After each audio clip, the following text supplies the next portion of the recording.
What up, everyone? This is Mr. Lord, Dr. Professor, Dark Joker, here with another edition of Traditional Fans with Opinions, where I'll give my reviews for whoever I watched, read, or played today. And who are Traditional Fans with Opinions? That is myself, and that is you, the viewers. With all that being said, on with the reviews. Fire Force Season 3, Episode 13.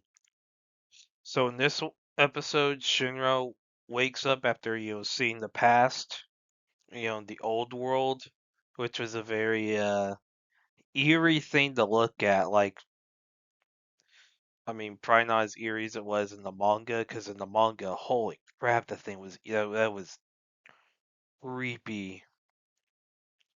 So, and basically, he wakes up back in the present, but it's been like 3 months. And so he wakes up like basically he's strapped to like a bed. And so basically, apparently he was like like it was like another personality was controlling him. He was like basically being violent, causing trouble. So he had like his hair dyed blonde. He had tattoos on his legs. And apparently he basically punched Iris. Uh and so basically, once everyone figures out that he's no longer that basically he's back to himself.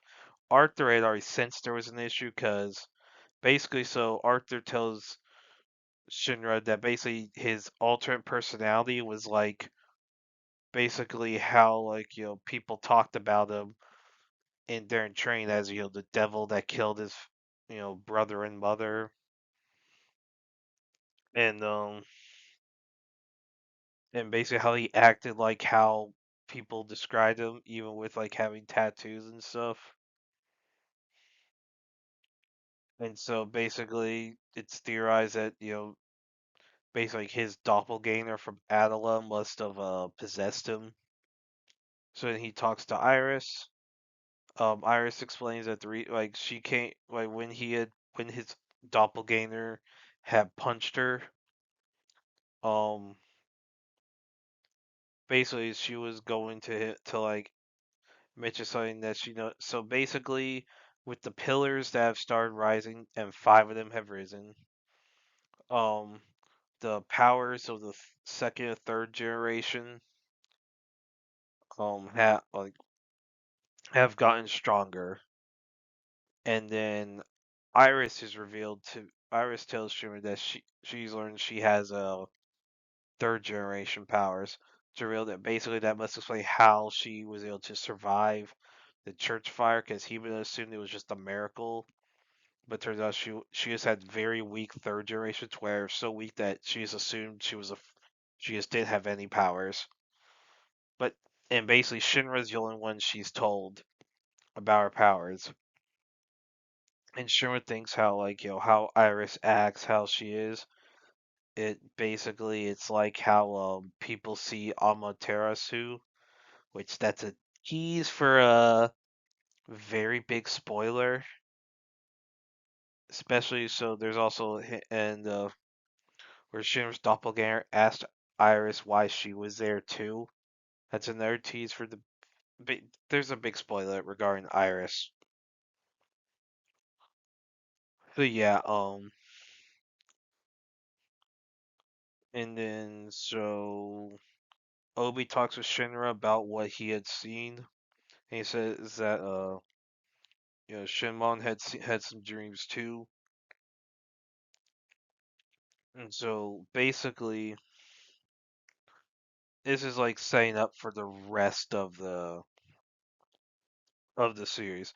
Now, obviously, there's a whole deal about how many chapters they're adapting.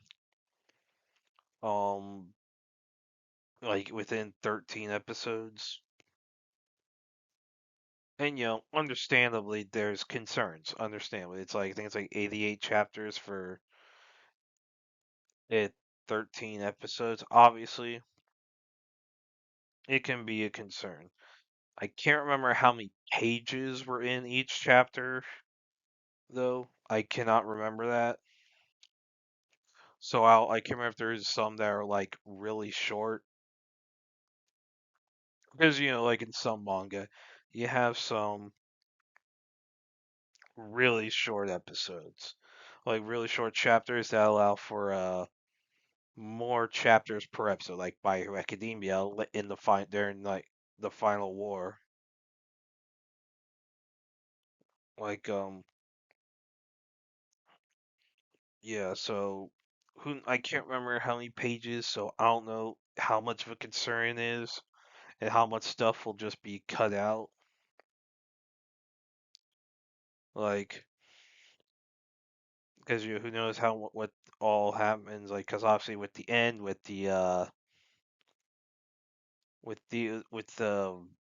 big thing about a certain fan theory regarding the series,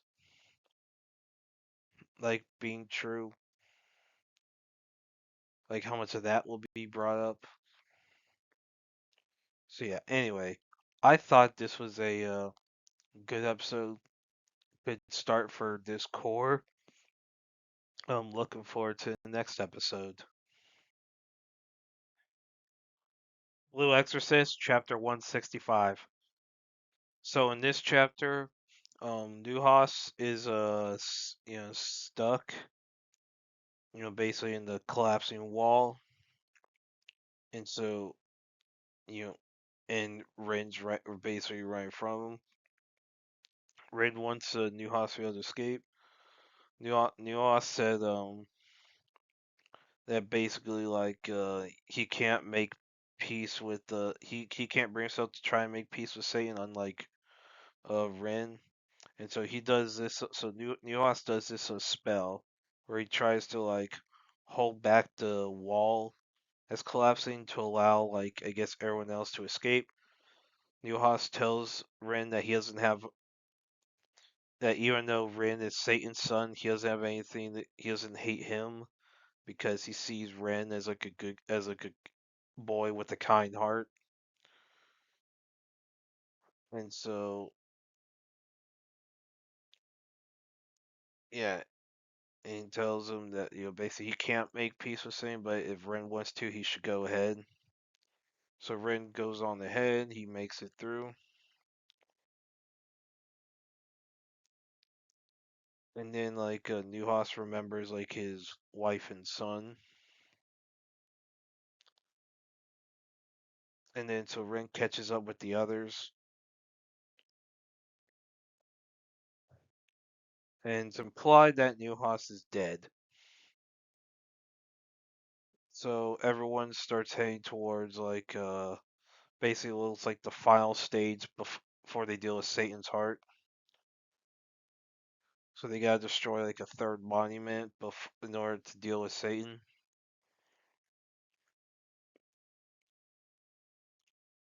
And yeah, so then so they see Ren sees Lucifer, and so basically everyone starts trying to destroy the third monument. They try to contact Team D and Lightning.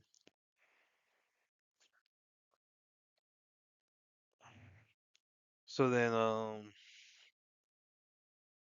basically like blue flame the ball of blue flame is weakening, so then Satan's heart like starts falling, and basically there's like a big explosion. So it looks like it's preparing for like the final confrontation with Satan. So yeah, obviously like you know basically Newhouse like reconciling like his opinion of Ren due to like obviously how a lot of people see Satan. 'Cause, I mean Satan is evil, like so basically reconciling that with how Ren has been. So I liked how they like dealt with that reconciliation, and I liked how obviously they're setting up looks like the final confrontation with Satan, and Lucifer. So I think we're getting close to the end game here. So yeah, I thought this was a good chapter. Looking forward to the next one. A Hunting Party, season 2, episode 1. So in this episode, it confirms that Odell, who had basically was wounded in the season 1 finale, it's revealed that he's dead. And so Bex tries to blackmail Attorney General Mallory to reinstate the team so he could hunt the rest of the escaped killers. Now, Mallory is replaced by Lazarus, who's a basically a graduate of the pit. So it's a former inmate, so basically a former like serial killer or whatever. She basically replaces Mallory and takes over. Uh, yeah, so and obviously Lazarus is Shane's mother, so that's gonna at some point add the whole thing. And then yeah, so they hunt a serial killer named in John Sims, basically like yeah, so like he was like going after different women for like basically like killing them like and he kidnaps Bex, try to get her to like like record something so that basically he could get his story out there about his side of why he killed people, his life in the pit. And so yeah, so basically the team they find Sims and Vex, and they basically deal with it. So yeah, they defeat, they get the killer, and yeah. So yeah, I thought this was a good episode. Interesting the killer do all the stuff he does, and then like obviously like they're moving the story along. So that reveal about Lazarus being the graduate of the pit. Now, how in the world that happened, I don't know, and how in the world is like a high-ranking government position, I don't know. Like, I feel like there'd be some concerns there, concerns that probably will be discussed later this season. But yeah, I thought this was a good episode, good way to start the series. Basically hint at like the overall conflict like this season, which is obviously going to be Lazarus. It looks like. So yeah, I thought this was a good episode. Looking forward to the next one. Greenland 2 Migration. So this is a new film that released. So basically a few years after Comet Clark hit, basically caused a bunch of floods and earthquakes around the world, destroying civilization. So Um, John Garrity, who's a structural engineer, um, basically he and his family they've been living at the Air Force Base in Greenland for the past few years, along with a bunch of other people. There's concerns like these random radiation storms that form outside,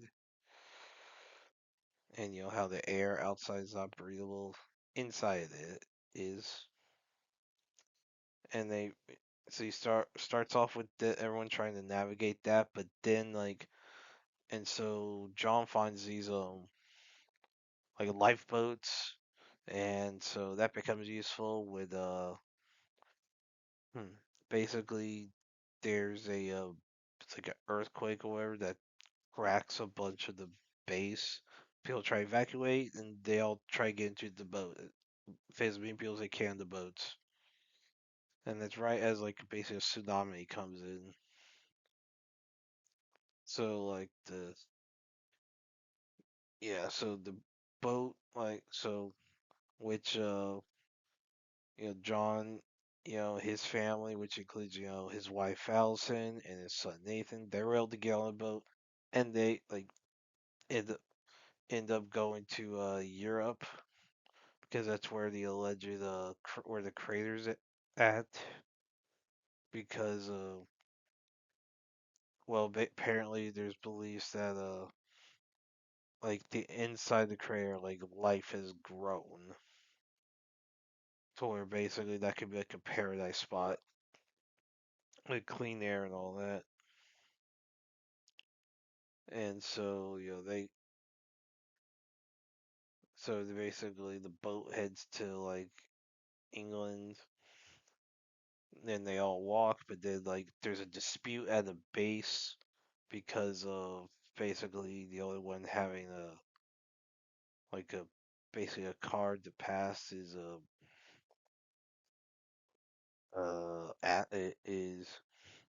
is Allison. No one else does, so that leads to some people one guy getting shot.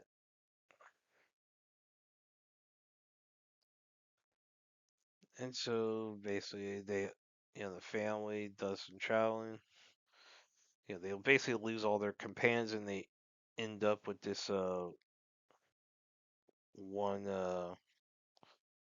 and they come when they get to France and they come across this one guy who guides them back to his his base, introduces them to his uh to his wife who's kind of like a vegetable shape but not fully, and his daughter. And yeah, so basically the guy gives them helps them get passage to like the crater, or tells them who to meet in like because it's like that area of France is like a whole war zone. And basically in exchange for like them taking like his daughter to the crater, since he doesn't want to leave his wife who can't make the trip obviously.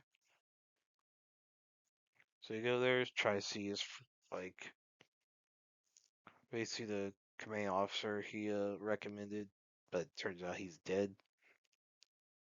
So you have to convince like whoever the I guess the acting commander like permission to get on the bus towards the crater. But then like these soldiers hijack the bus, but they're able to like get like then and so John like defeats the soldier. John, Allison, and Nathan defeat soldiers. Save everyone. Then, but John's shot. So they make it to the crater where they see that the rumors were true that it is a good area.